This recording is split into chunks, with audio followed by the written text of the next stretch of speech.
नमस्कार. आता मी जरा व्यवसायाबद्दलच वेगळं बोलते. माझ्या एका मैत्रिणीच्या मुलीने शिक्षणात तिला ओढ नव्हती एवढी. म्हणाली आणि तेव्हा खूप तिला अगदी इकडे तिकडे वाचून मला ब्युटिशियन व्हावं असं वाटायचं. त्याच्यासारखं क्षेत्र नाही. आईने खूपदा विचारलंसुद्धा, तुला नक्की करणार का वगैरे.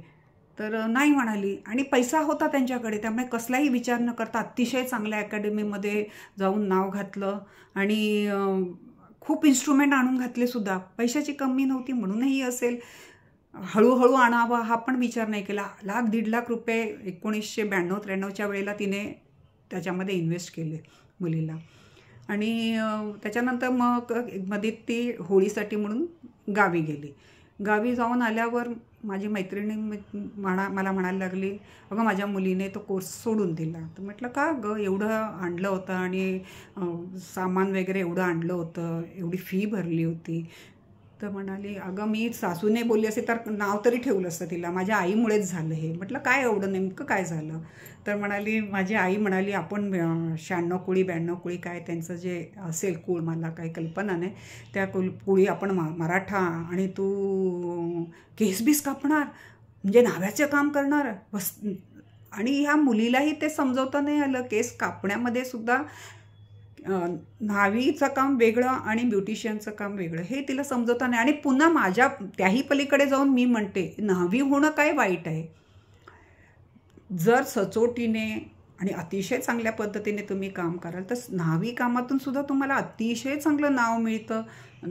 पण ते त्या मुलीला पण पटवता आलं नाही, मुलीच्या आईलाही पटवता नाही आलं. आणि मुलीच्या मनात ते एवढे दिवस, ती 10-12 दिवस होळीसाठी तिथे गेली होती, त्या 10-12 दिवसात आजीने इतक्यांदा तिला बोलून हे केलं, आता माझी सोनू केस कापणार, आता माझी सोनू सगळ्यांचे केस कापणार, आता माझी सोनू सगळ्यांचे केस कापणार, केस कापायला या, केस कापायला. इतकं त्या मुलीवर बिंबवलं गेलं की ब्युटिशियन होणं किंवा केस कापणं हे अतिशय आपल्या इब्रतीला शोभणारं नाही. आणि त्या मुलीने त्या कोर्सला जाऊन ते पुढचं शिक्षण घ्यायचं बंद केलं. याच्यामध्ये मला खरंच कळत नाही की माझ्या मैत्रिणीचं पण चुकलेलं आहे. तिला त्या धंद्यामध्ये किंवा त्या कलेमध्ये किती छान आहे हे तिला समजावून सांगता नाही आलं. आपल्या मुलीला पुन्हा तू जात पूर्ण कोर्स कर, दुसऱ्यांचं करू नको, पण स्वतःचं तरी सेल्फ ग्रूमिंग तरी तू करू शकशील, स्वतः तरी करू शकशील, घरातल्या 4 लोकांना करू शकशील. आता एवढा पैसा घातलाय तर तो कोर्स पूर्ण कर. हे काय माझ्या मैत्रिणीलाही तिला पटवता आला नाही. आणि कितीतरी इन्स्ट्रुमेंट आणले होते, अक्षरशः कचऱ्याच्या भावाने त्यांनी काढून टाकले. फी भरलेली तर गेलीच ती, कारण रिफंडेबल नव्हती.